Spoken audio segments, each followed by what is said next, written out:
এয়া ৰাইজ মই কৰা মাকৈ খেতি।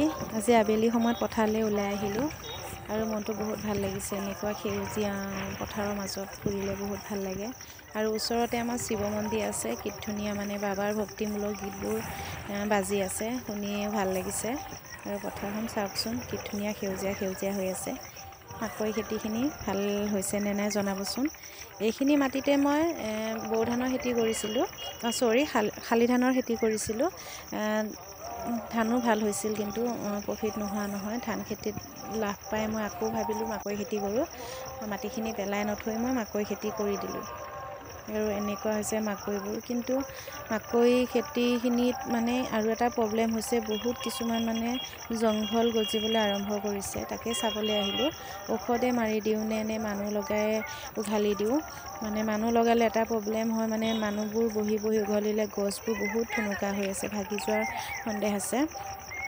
তাৰপিছত মই মাজে মাজে সোমাই এনেকৈ কঠীয়া বুটলি আছোঁ। বহুত মানে কঠীয়া গজিছে আৰু মাজে মাজে এইবোৰ ধান লগালে হ'বনে নহ'ব, তাকে মানে সুধি আছোঁ আৰু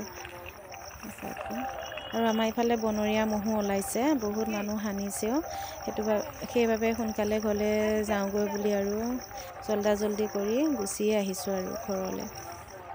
বহুত অসুবিধা হ'ব, নহ'লে ক'তবা লুকাই থাকিলে অসুবিধা হৈ যাব ন।